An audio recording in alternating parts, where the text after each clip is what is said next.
Sou Jaqueline Martins, estudante de Psicopedagogia da Uninter. Hoje a gente veio apresentar o nosso 11º encontro sobre as funções cognitivas. Hoje a gente vai falar sobre o cerebelo.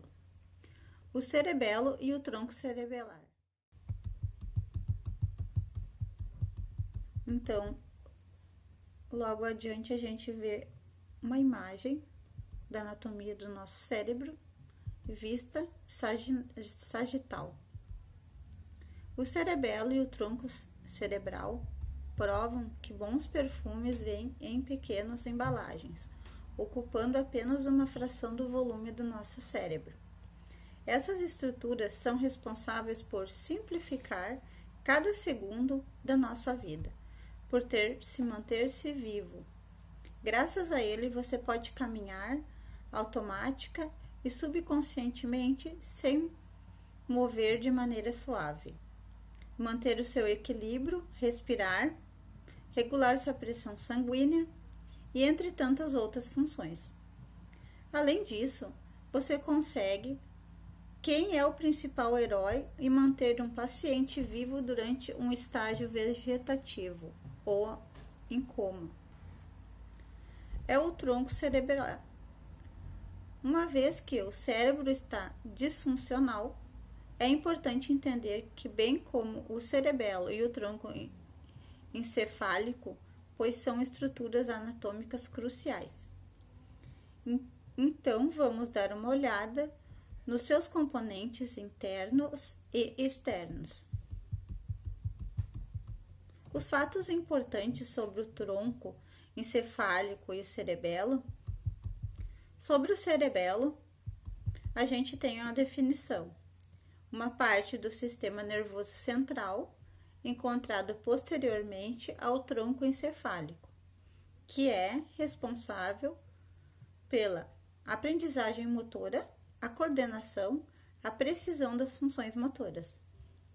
Partes: 2 hemisférios, o direito e o esquerdo, 3 lobos, anterior, posterior e o flóculo nodular, o suprimento sanguíneo, que é as artérias cerebelar superior, cerebelar anterior, inferior e cerebelar posterior e inferior.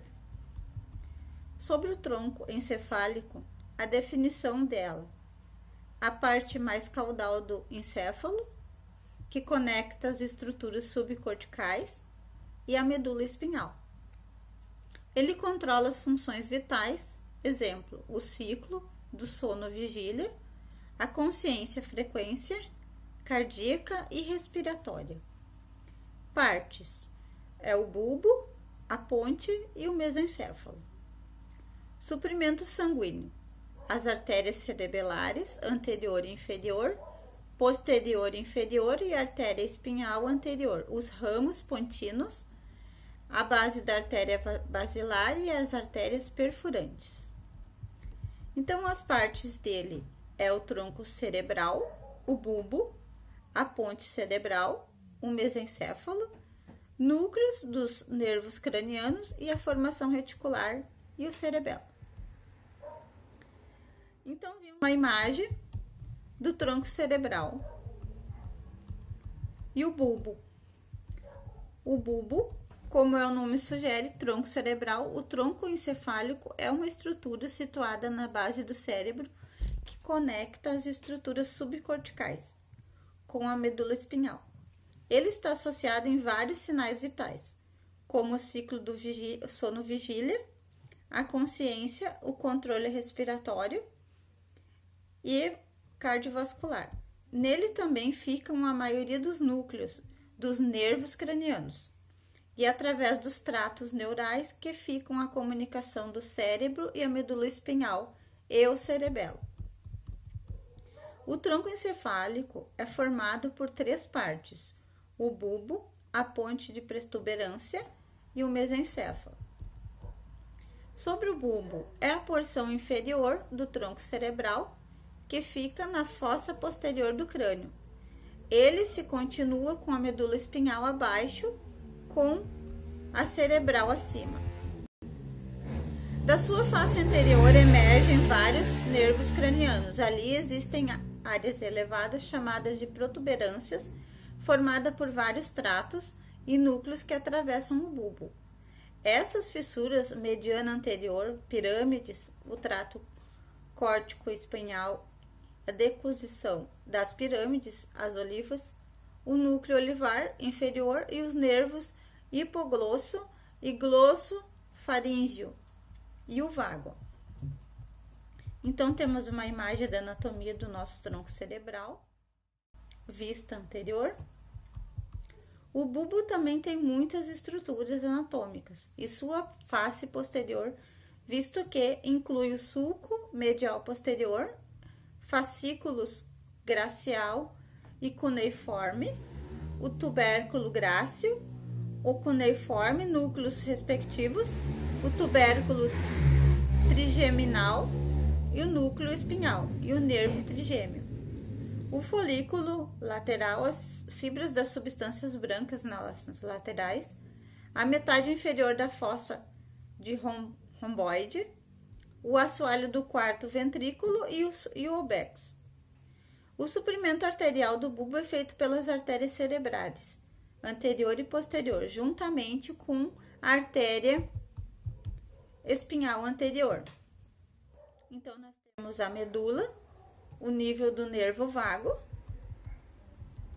e a ponte cerebral. Continuando mais um pouco, encontramos a ponte da protuberância, que ela é a porção central do tronco cerebral, interposta entre o bulbo e o mesencéfalo. As funções da ponte de protuberância cerebral são variadas. Elas envolvem o sono, a respiração, a deglutição, a audição, o controle da bexiga, o equilíbrio e a gustação, entre outras funções motoras. A face anterior da ponte de protuberância tem a aparência estriada. Contém várias linhas paralelas em virtude da presença das fibras de corte ponto cerebral, que percorrem horizontalmente os sulcos pontíneos superior e inferior que separam a ponte da protuberância das partes vizinhas do tronco encefalo, enquanto os membros do trigênio abducente, facial e vestíbulo coclear saem da superfície ventral. Existe também o sulco basilar, que percorre longitudinalmente a loja na artéria basilar. Anatomia do cérebro, do tronco cerebral e as estruturas relacionadas. Sobre a vista posterior, nós temos a imagem que mostra isso. A face posterior da ponte de protuberância cerebral, que está intimamente conectada com o quarto ventrículo e o cerebelo, e as estruturas associadas às protuberâncias, que inclui a metade superior da fossa, a romboide e a eminência mediana, que é o sulco mediano posterior, que é o folículo facial. O nervo facial. As estrias medulares e as fibras do núcleo arqueado. Logo, o locus coeruleus, a parte da formação reticular, e as áreas vestibulares, os núcleos vestibulares a seguir, a ponte da protuberância e suprida pelos ramos pontíneos na área basilar. Então, nós temos o mesencéfalo, que por último, não menos importante, chegamos à terceira parte do nosso cerebral, denominado de mesencéfalo. É a porção mais superior situada entre a ponte de protuberância inferior e o tálamo superior, que desempenha um papel importante no movimento dos olhos, no processamento visual e auditivo, no estado de alerta e na regulamentação da temperatura. Primeiramente, o mesencéfalo é dividido em duas partes: o aqueduto cerebral, que o atravessa, e a parte anterior, que é conhecida como tegmento, e a posterior como tecto mesencéfalo. A substância anterior do mesencéfalo contém dois pedúnculos cerebrais e o núcleo do rubro, Cada pedúnculo contém uma substância negra e o crus cerebri, que eleva as fibras dos tratos aos córticos espinhais, as quais são a parte do tracto piramidal. Situada entre os pedúnculos está a fossa interpeduncular, que contém a substância perfurada posterior, além da qual as artérias perfurantes suprem o mesencéfalo e passam por elas. O núcleo rubro é a massa redonda, bastante vascularizada, que é a substância cinzenta, onde os tratos rubros aferentes, córtico bulbar e cérebro rubral, e eferente, rubro espinhal e rubro olivar. Começam e terminam respectivamente. As outras estruturas na superfície anterior e o mesencéfalo continuam nos tratos ópticos. A emergência do nervo óculo-motor, rodeando o mesencéfalo, encontramos várias estruturas visíveis na sua face posterior. As mais proeminentes são os corpos quadrigêmeos, que se apresentam como 4 eminências arredondadas, chamadas de colículos. A lâmina do teto do mesencéfalo. Cada colículo superior apresenta uma estação retransmissora de reflexos visuais, enquanto cada folículo inferior localiza inferiormente e funciona como estação retransmissora da via auditiva. Cada folículo corresponde e é separado medialmente pelo frênulo, que é o véu medular superior, que aqui inerve o nervo troclear. Para aprender mais sobre o tronco cerebral, podemos consumir muito mais tempo e é bem mais difícil devido às complicadas estruturas. Então, logo mais a gente tem o tronco cerebral, os nervos, né? O núcleo dos nervos cranianos. Só que antes desses núcleos dos nervos cranianos, a gente vai ver um vídeo para saber mais sobre os nervos cranianos. Dá uma olhada nesse hambúrguer suculento. Não parece delicioso? Comer algo tão gostoso assim envolve vários processos. Primeiro, você fixa seu olhar nele. Depois, você começa a sentir o cheiro do bacon crocante, do queijo cremoso e pronto! Minha boca tá salivando. Depois, você aperta seus dentes nessa delícia e prova seu primeiro pedaço de paraíso. Antes de você se dar conta, ele já foi mastigado, engolido e começa a ser digerido pelo seu estômago. Crucial para cada passo dessa deliciosa experiência é um grupo de interessantes e complexos nervos conhecidos como nervos cranianos. Fique por aí para aprender sobre suas funções aqui no nosso vídeo introdutório dos nervos cranianos. Antes de começarmos, gostaria de te mostrar um breve resumo sobre o que vamos conversar neste tutorial. Pois bem, nós temos 12 nervos cranianos que são estruturas pares e fazem parte do sistema nervoso periférico, ou SNP. Todos, exceto o 11º nervo craniano, se originam do cérebro e passam através de vários forames e fissuras na cavidade craniana, e é por isso que eles são conhecidos como nervos cranianos. Na nossa imagem, você pode ver uma vista inferior ou ventral do cérebro com os nervos cranianos, sobre os quais vamos falar em amarelo. Os nervos cranianos são constituídos de fibras motoras, fibras sensitivas ou ambas. Então, hoje vamos colorir nossas fibras motoras de azul e nossas fibras sensitivas em vermelho. Os nervos cranianos podem ser identificados pelos seus nomes e também por números romanos, de 1 a 12. Vamos dar uma olhada neles rapidamente agora. Então, temos o nervo olfatório, o nervo óptico, o nervo óculo-motor, o nervo troclear, o nervo trigêmeo, o nervo abducente, o nervo facial, o nervo vestibulo-coclear, o nervo glossofaríngeo, o nervo vago, o nervo acessório e, finalmente, o nervo hipoglosso. No tutorial de hoje, vamos virar mestres de todos os 12 nervos, aprendendo sobre a sua anatomia básica e suas funções. Então, sem perder tempo, vamos direto para o nosso tour. O primeiro nervo craniano que vamos ver é o nervo olfatório e ele pode ser abreviado em NC1. O nervo olfatório carrega fibras sensitivas especiais para o sentido do olfato e, é claro, Ele é o nervo que permite que você sinta o odor daquele hambúrguer delicioso. Não deixe de notar que nervos sensitivos transmitem informações da periferia para o cérebro e que eles são conhecidos como nervos aferentes. Antes de continuarmos, vou dar algumas informações básicas sobre o curso anatômico deste nervo que começa com fibras nervosas especializadas localizadas na mucosa olfatória.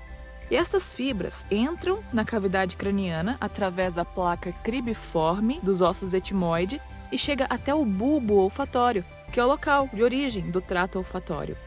Os impulsos nervosos passam então através da estria olfatória até as áreas olfatórias do cérebro. O próximo nervo craniano que podemos ver aqui, destacado em verde, é o nervo óptico, ou NC2. O nervo óptico carrega fibras sensitivas especiais para a visão e transmite especificamente impulsos visuais da retina do olho até o córtex visual do cérebro. Quanto ao trajeto deste nervo, ele se origina dos neurônios bipolares da retina e deixa a órbita para entrar na cavidade craniana através do canal óptico. Os dois nervos ópticos correm posteromedialmente no crânio, chegando ao quiasma óptico, onde o nervo óptico cruza parcialmente. E você deve notar que, quando falamos sobre o nervo óptico, estamos nos referindo à parte do trajeto óptico entre o olho e o quiasma óptico. E, se você se lembrar da nossa lista, o terceiro nervo craniano é o nervo oculomotor, ou NC3. E, fidedigno ao seu nome, este nervo fornece inervação motora para vários músculos extraoculares, o músculo levantador da pálpebra superior, o músculo oblíquo inferior, o músculo reto superior, o músculo reto inferior e o músculo reto medial. O levantador da pálpebra superior tem como função elevar a pálpebra superior, enquanto o resto destes músculos estão envolvidos na movimentação do olho. O nervo oculomotor também fornece inervação parasimpática para o músculo esfíncter da pupila e para o músculo ciliar. E o músculo esfíncter da pupila é responsável pela constrição da pupila e o músculo ciliar muda o formato do cristalino do olho. Neste caso, lembre-se que as fibras do nervo oculomotor também transmitem informação do cérebro para a periferia, e é por isso que ele é classificado como um nervo eferente. Ao contrário dos dois primeiros nervos cranianos, o nervo oculomotor se origina no mesencéfalo, que é a parte superior do tronco encefálico, e ele deixa a superfície anterior do mesencéfalo e sai da cavidade craniana pela fissura orbital superior, para entrar na órbita. E as fibras do nervo oculomotor terminam nos músculos extraoculares do olho. Depois, temos o nervo troclear, ou NC4.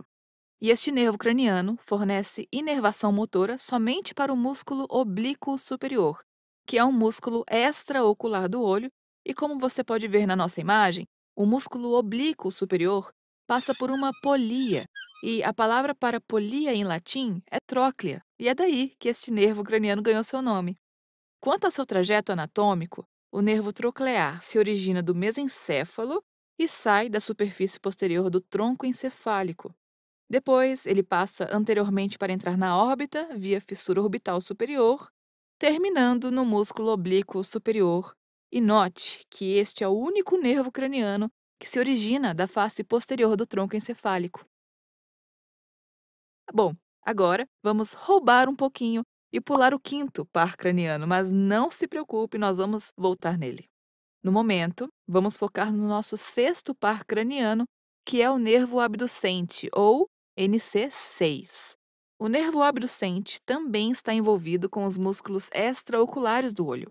Especificamente, ele fornece inervação motora para o músculo reto lateral, e o seu nome vem do fato que o músculo que ele inerva abduz o olho, o que significa que ele afasta o olho da sua linha média em direção lateral.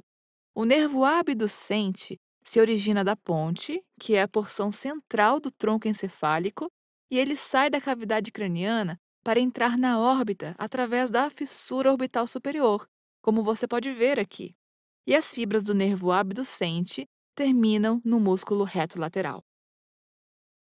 Então, lembre-se que o nervo oculomotor, o nervo troclear e o nervo abducente, que são os terceiro, quarto e sexto pares de nervos cranianos, são todos responsáveis pela movimentação dos olhos. Ok, agora vamos voltar ao nervo que pulamos, que é o nervo trigêmeo ou quinto par craniano. Bem, o nervo trigêmeo é um nervo misto, o que quer dizer que ele carrega informações tanto sensitivas quanto motoras.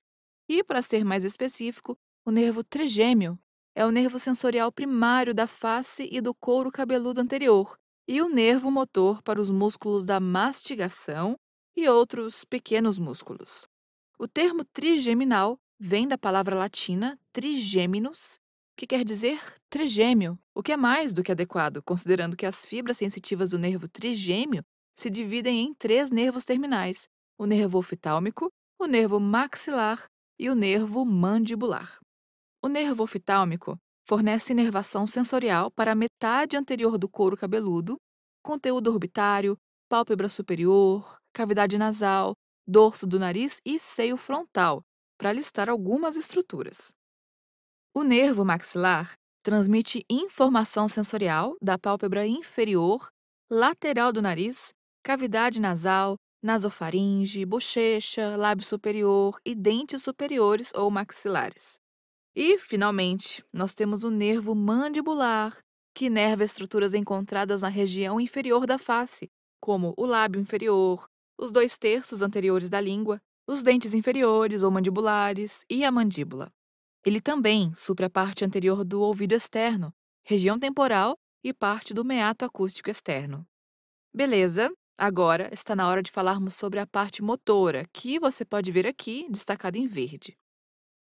Essas fibras fornecem inervação motora para os músculos da mastigação, que são o temporal, o masseter e os músculos pterigóideos, medial e lateral. Então, as fibras motoras do nervo trigêmeo permitem que você mastigue comidas deliciosas e elas também inervam os músculos miloióideo, ventre anterior do digástrico, tensor do tímpano e tensor do véu palatino. Vamos agora dar uma olhada no trajeto anatômico do nervo trigêmeo. Bem, ele sai da face anterolateral da ponte como um grande ramo sensorial e um pequeno ramo motor. E o ramo sensorial se expande nesta estrutura que você pode visualizar aqui, que é o gânglio trigeminal.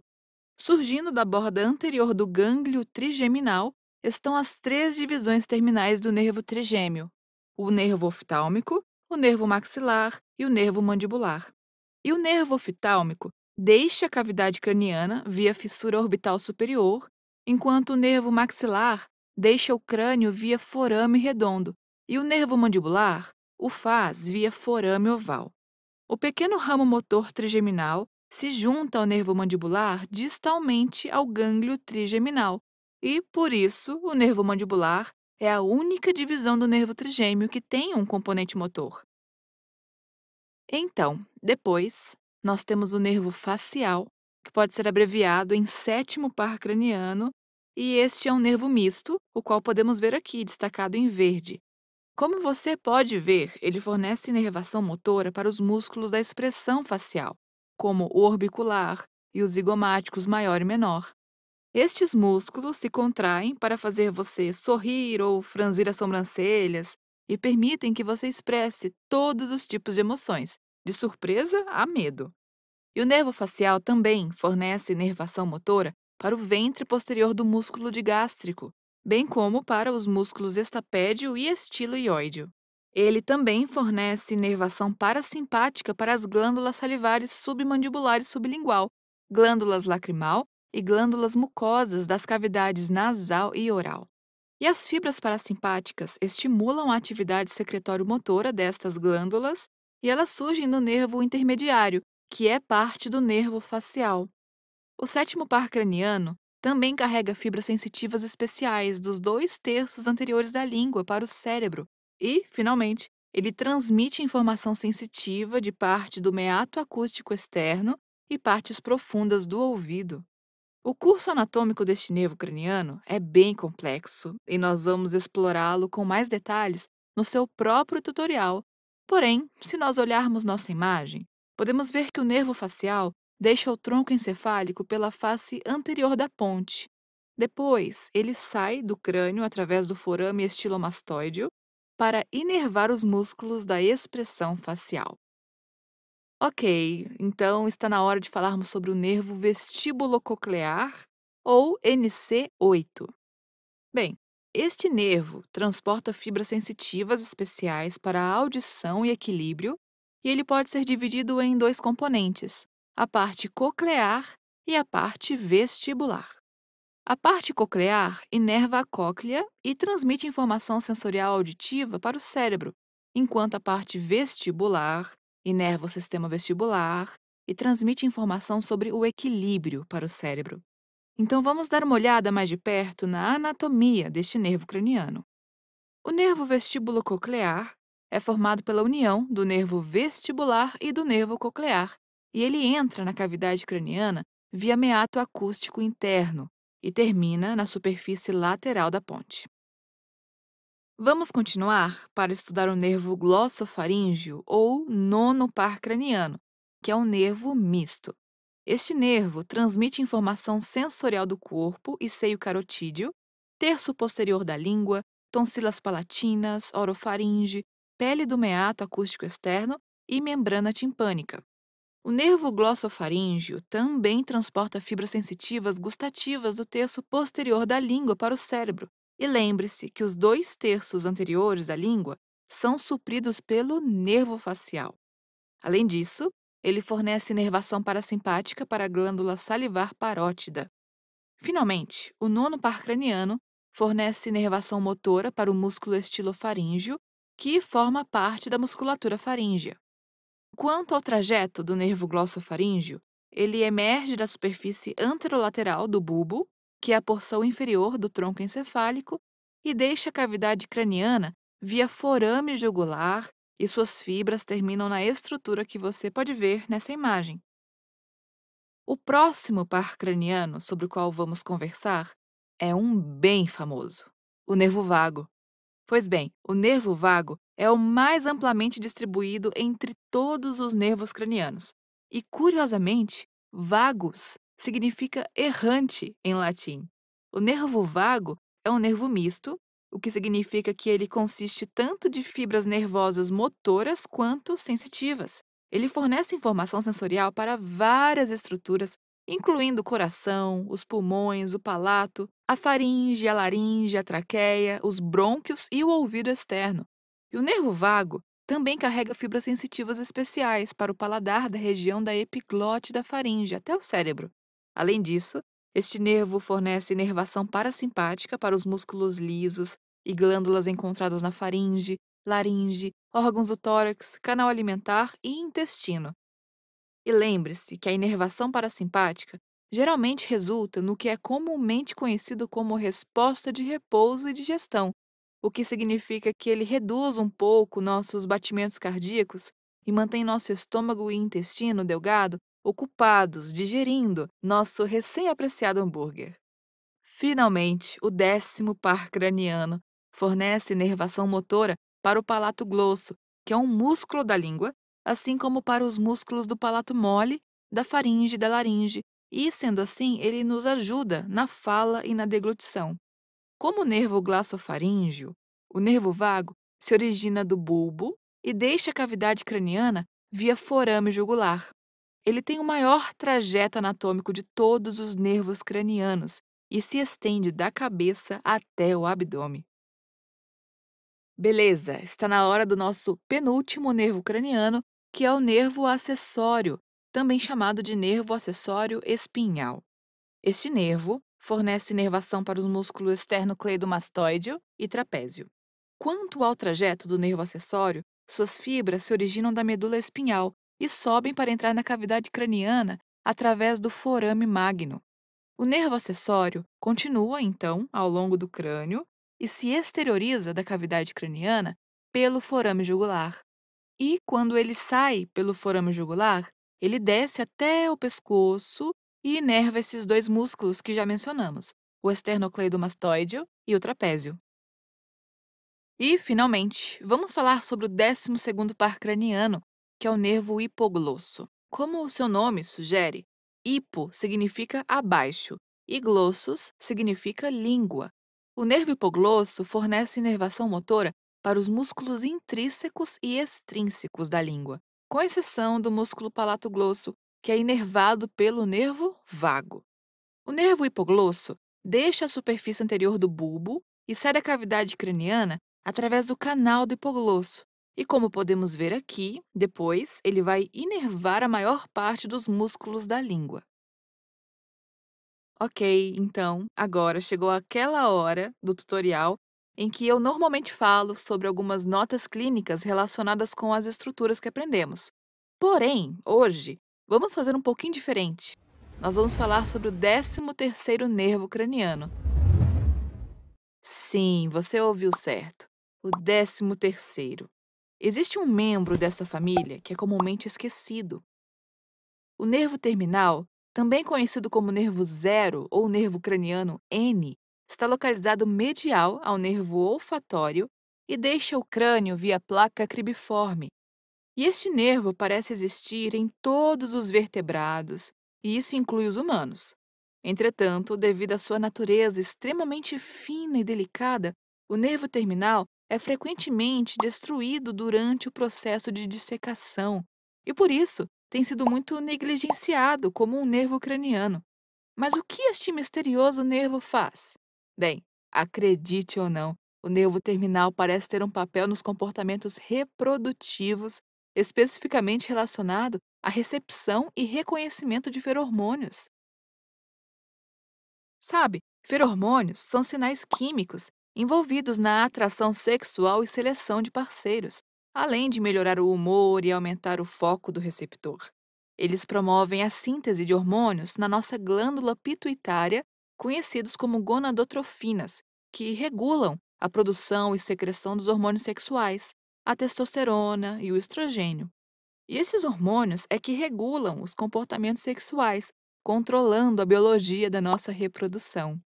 Então, nosso 13º nervo craniano pode ser a chave de como selecionamos nosso parceiro romântico. Ok, então, antes de deixarmos você ir, vamos resumir o que nós aprendemos hoje usando um mnemônico. Existem vários mnemônicos para os nervos cranianos, então, tente achar um que funcione para você. Mas o que vamos te mostrar hoje é o seguinte. O objeto de ouro tinha teias de aranha, fazendo a vassoura girar, varrendo o armário horripilante. Agora, vamos analisá-lo. O primeiro O é para o nervo olfatório. O O de objeto é para o nervo óptico. E o O de ouro é para o nervo oculomotor. O T de tinha é para o nervo troclear. E o T de teias é para o nervo trigêmeo. O A de aranha é para o abducente e o F de fazendo para o facial. O V de vassoura para o vestíbulo coclear, o G de girar para o glossofaríngeo. O V de varrendo é para o nervo vago, o A de armário para o acessório. Finalmente, o H de horripilante é para o nervo hipoglosso. Ok, isso nos leva ao final do nosso tutorial introdutório aos nervos cranianos. Espero que tenha gostado. Obrigada por assistir. Bons estudos!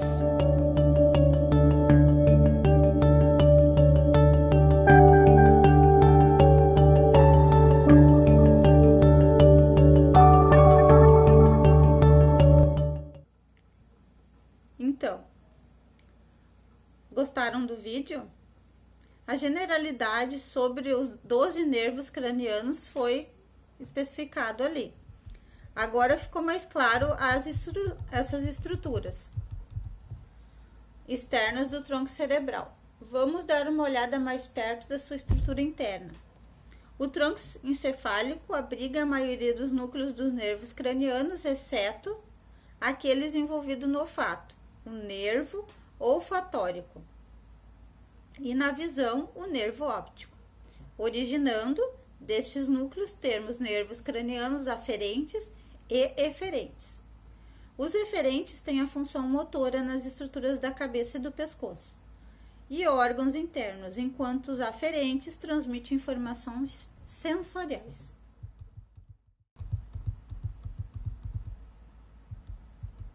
Então, a gente tem os núcleos dos nervos cranianos, vista posterior e saginal, Além disso, a gente tem os nervos aferentes e eferentes, que podem ser especiais, que são responsáveis por inervar estruturas relacionadas nos sentidos especiais, gerais, que transmitem os impulsos a todos os outros lugares, que estruturas que são ligadas aos sentidos especiais. Os somáticos, viajando para a pele, e os músculos esqueléticos, viscerais, transportando informações relacionadas aos órgãos internos. Então, o tronco cerebral também tem importantes núcleos associados com as funções simpática e parasimpática. Os núcleos do nervo craniano localizado no tronco cerebral: nervo olfatório, nervo óptico, nervo oculomotor, que é o nervo do núcleo do nervo oculomotor, e o núcleo acessório do nervo oculomotor. O núcleo troclear, que é o núcleo do nervo troclear. O nervo trigêmeo, que é o núcleo do mófor do nervo trigêmeo, sensorial principal do nervo, e espinhal do nervo trigêmeo, e mesencéfalo do nervo trigêmeo. O abducente, que é o núcleo do nervo abducente. O facial, que é o salvatório superior. O motor do nervo facial. O trato solitário. O nervo espinhal do nervo trigêmeo também. O nervo vásculo coclear, que é os nervos vestibulares, cocleares dorsal e ventral.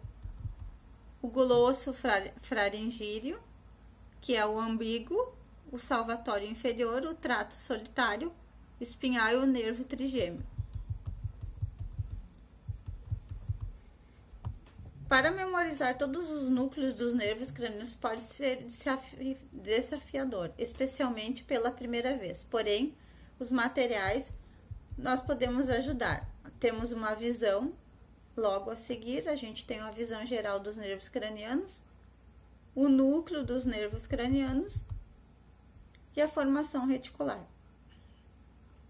A formação reticular é uma coleção de neurônios interpostos entre os núcleos cranianos e os tratos do tronco cerebral. Esta região é substância cinzenta se estende na medula espinhal até o tálamo, que é responsável por manter a nossa consciência durante o dia e por acordar você durante o sono. Os núcleos da formação reticular são localizados profundamente no tronco encefálico e são divididos em grupos medianos, medial e lateral. As vias aferentes e eferentes associadas à formação reticular são os tratos espinotalâmico, o lamisco medial, retículo bulbar e retículo espinhal. Então, temos o cerebelo, que está situado na fossa posterior do crânio, atrás da ponte de protuberância cerebral, e o bulbo separado entre eles, que são os 4 ventrículos. Ele tem um importante papel de coordenação e precisão das funções motoras, bem como o aprendizado motor. Graças à função do cerebelo, você consegue caminhar sem ter que pensar em cada passo. Infelizmente, a degeneração cerebelar pode levar a uma variedade de desordens e dificuldades na marcha, tremores corporais e o desequilíbrio. A anatomia do cerebelo é formada por 2 grandes hemisférios unidos pelo vérmis ao centro.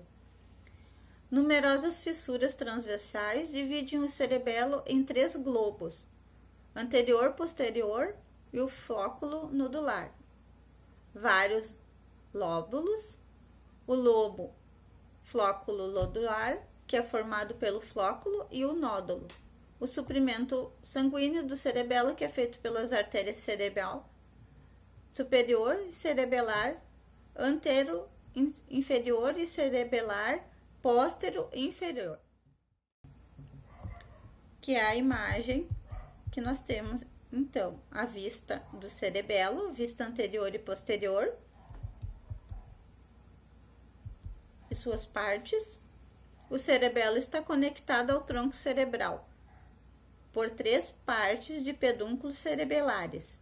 O pedúnculo, que é o superior com o mesencéfalo, o pedúnculo médio com a ponte de protuberância e o pedúnculo inferior, que é com o bulbo.